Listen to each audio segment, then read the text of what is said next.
Olá, pessoal! Hoje eu quero conversar com vocês, provocar uma reflexão sobre um tema necessário, cada vez mais questionado e repensado na nossa sociedade, mas que infelizmente ainda não vem trazendo o resultado desejado, creio eu, pela maioria de nós, que é a questão do estupro. Em 2015, uma mulher foi estuprada a cada 11 minutos no Brasil. Em 2019, esse número aumentou. Uma mulher foi estuprada a cada 8 minutos no nosso país. Ou seja, tem alguma coisa muito errada na nossa questão cultural, social, educacional e que a gente tem sim que olhar de uma forma mais atenciosa. E eu faço aqui uma provocação para todas as mulheres.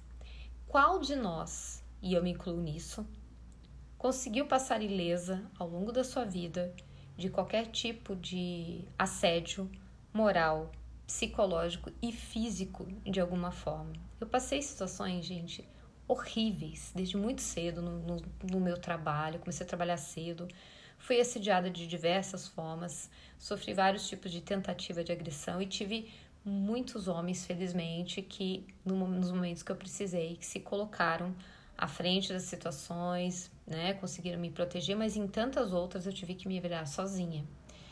E digo para vocês, é muito complicado. A gente vai ficando com danos psicológicos ou a gente transforma isso numa missão de vida. E em relação a mim, foi uma escolha, dos fatores impulsionadores da minha vida, trabalhar com mulheres, é justamente esse, de nós não nos calarmos, de nós conseguirmos falar quando nos sentimos agredidas, convidarmos as mulheres a fazerem parte disso e os homens também, porque é um trabalho de todos nós, né? É um trabalho que na verdade independe de gênero, é um trabalho que depende sim de uma soma social.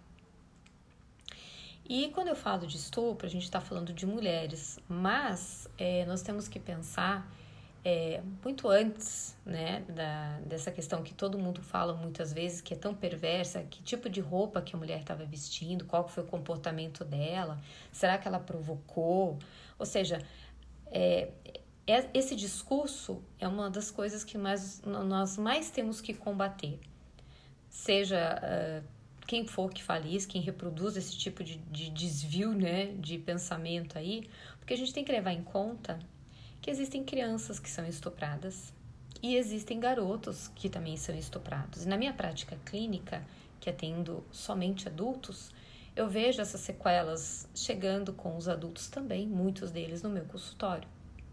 Garotas que sofreram vários tipos de assédio, sejam eles de ordem emocional, de ordem mais concreta, de ordem física, ou de meninos que hoje são homens que também sofreram isso e que também sofrem calados. Então eu sempre falo que o estupro existia muito antes da minissaia. Essa perversidade por parte de alguns homens já existia ao longo da história, né? Dessa questão da trajetória humana. Então, não cabe a gente ficar perguntando que tipo de roupa essa ou aquela pessoa estava utilizando, que tipo de comportamento tiveram, porque ninguém merece passar por um dano psicológico e físico dessa extensão.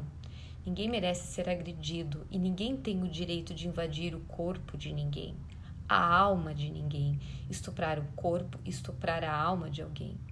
Então, aqui, penso que nós temos que mudar muito a questão da nossa educação de base, ensinar garotos e garotas, independente das suas questões sexuais, a respeitarem a si próprios, a respeitarem o outro, a olharem para as pessoas com o respeito que elas merecem, e não como um pedaço de carne, não como alguém a ser assediado, né? Eu não me recordo em nenhum momento da minha vida de ter olhado para um homem sem camisa e ter falado qualquer tipo de coisa, feito qualquer tipo de comentário sobre ele.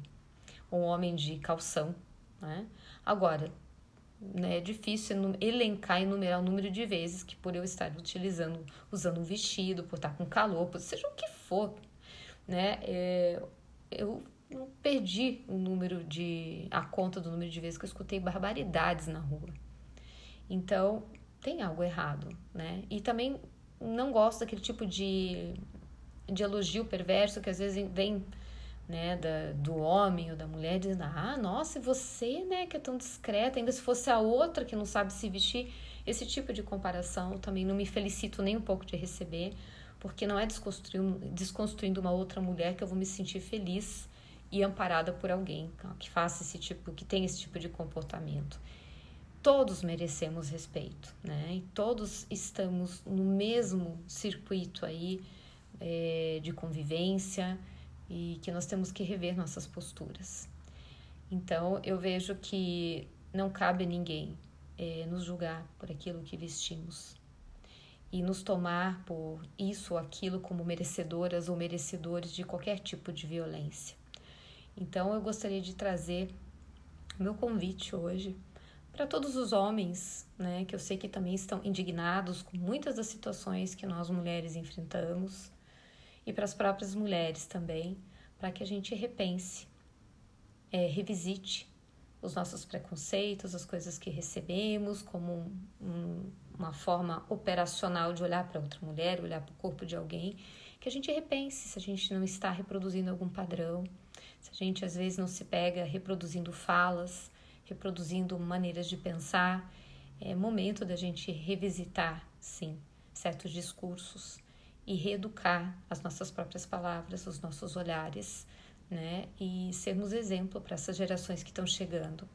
Eu não vejo uma mudança significativa de nenhuma ordem que não comece na estrutura de base social. Então, a educação sexual, ela tem sim que fazer parte das escolas, ela tem que fazer parte das comunidades e principalmente das famílias, porque nós não podemos esquecer que existem inúmeros abusos que acontecem dentro dos lares, né? E a gente sabe que eles também estão muitas vezes silenciados e não entram nessa estatística. Então, a pandemia tem contado isso pra gente também.